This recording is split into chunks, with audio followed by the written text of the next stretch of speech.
Hey, we're back. Main studio guest, Mr. Ed Benavente. We're talking about the latest representation of a new status as presented to the United Nations, sui generis. Hey, but Ed. Yeah, just basically, if you put that in a nutshell, Jess, it's really kind of like a nation within a nation, because you're leaving your administrating power.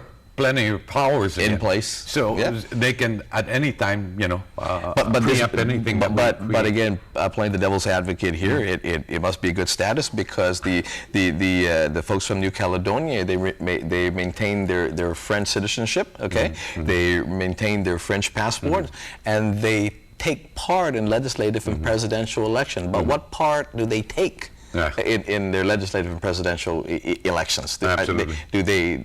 What I'm reading here, they definitely don't have autonomy, and their major issues here, the Treasury, public, and in the public order and justice, all those are under the administrating power. And remember that the Committee of 24 still has not accepted that particular option. That's right. As a part of the option that was approved in 1946. Right. Remember, Senator, that the United States were the ones that ushered in the other two options, aside from the independence part. It was the United States who said, well, let's add in free association and integration. Integration, yeah. So there we go. Anyway, let's go to Josephine from Manila. Josephine, welcome. Hey, buenas. No, bonito na pre-praying, no? Bonito.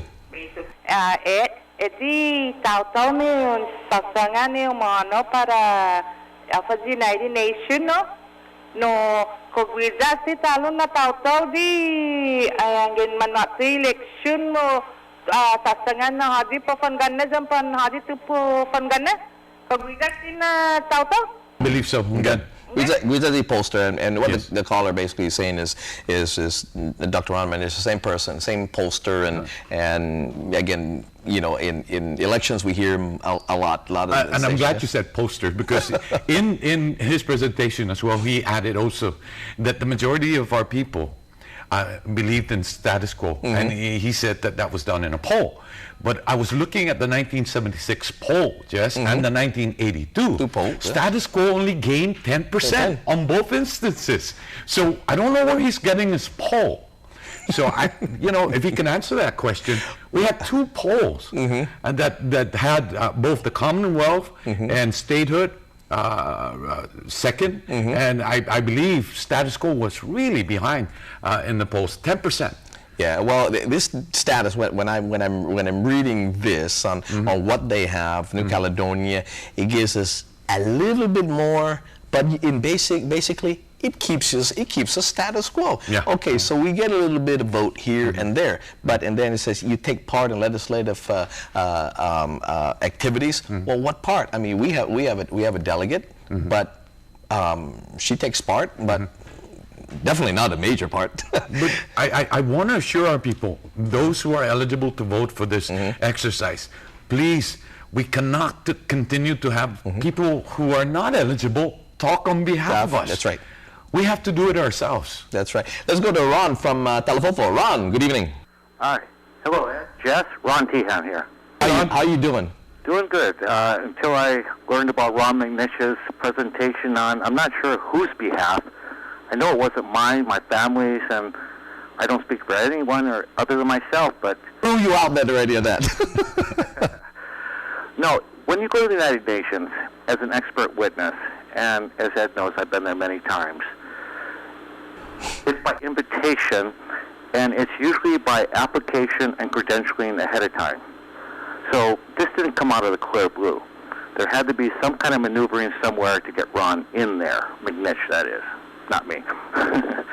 But now, I remember when he first got off the plane in the 90s, already fresh off the plane, he was already delving into the issues of Chamorro self-determination, the statuses he thought we should go down. And then later, even the status quo and statehood as the best option, which is no option because we go nowhere. Yet, here we are, and all of a sudden, he's putting out these concepts by other colonial powers, yet without consultation here, without backing here, and he wants us to go down that road. Yes, the French, the English, that's the club. And now he wants us to join the club? I'm sorry, I have a hard time. I choke on that one. And I hope we can straighten this out, that he is not representative of the indigenous people of Guam. The United States was very clear in 46, excuse me. They made it clear as to who was and was not included. And I don't see down the road we suddenly have this Mr. McNitch setting new parameters and endorsing the colonial structure and adopting other colonial methodologies that obviously are not working for most French territories.